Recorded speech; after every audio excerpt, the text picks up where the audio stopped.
Assalamualaikum warahmatullahi wabarakatuh.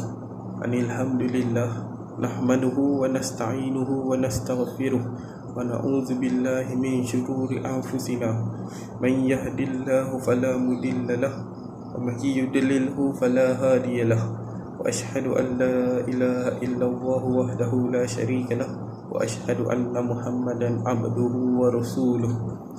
Baiklah, baru-baru ini kita telah dikejutkan dengan satu video yang tular di media sosial Twitter, iaitu seorang pengki yang pergi menunaikan umrah dengan berpakaian ihram.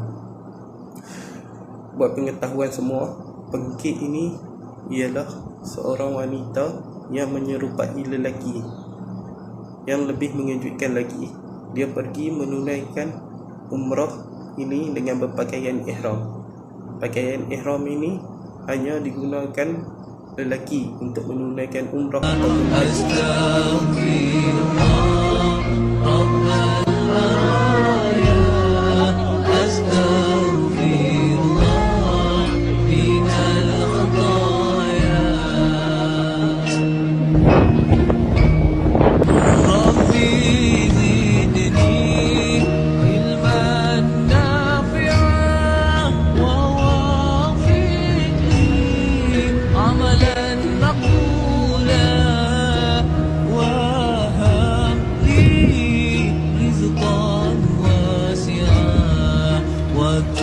علينا توبة نصوحا وتوب علينا توبة نصوحا أستغفر الله رب البرايا.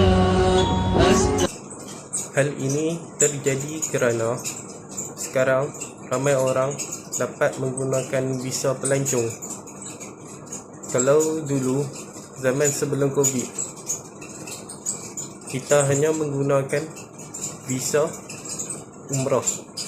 Tetapi selepas kerajaan Arab Saudi membenarkan semua orang menggunakan visa pelancong, ramai orang dapat mengerjakan ibadah umrah ini dengan bebas. Selain itu, golongan wanita yang pergi mengerjakan umrah tidak perlu ada mahram kerana mereka bebas dapat melakukan umrah ataupun haji dengan menggunakan visa pelancong. Golongan pengki ini tidak akan diterima ibadah umrahnya oleh Allah Subhanahu wa Ta'ala kerana dia pergi menunaikan umrah dengan berpakaian ihram. Ihram ini ialah pakaian yang digunakan kaum lelaki untuk menunaikan umrah ataupun haji, dan dia sebagai seorang wanita telah memakai pakaian ihram ini sambil menunaikan ibadah umrah.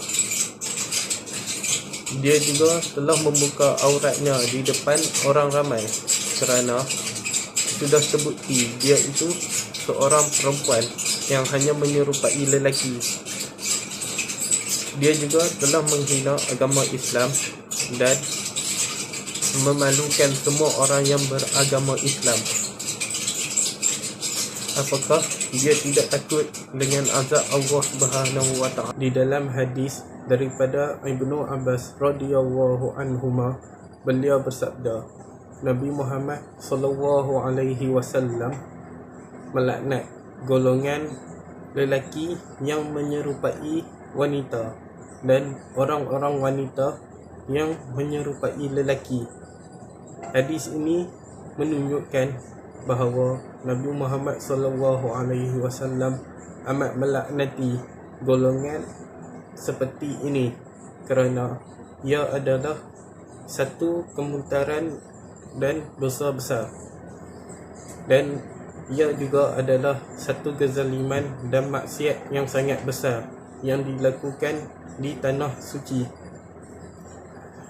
Jika kita melakukan berbagai dosa dan kita perlulah meminta ampun kepada Allah Subhanahu wa taala, ataupun kita bertaubat kepada Allah Subhanahu wa taala dan tidak mengulanginya lagi.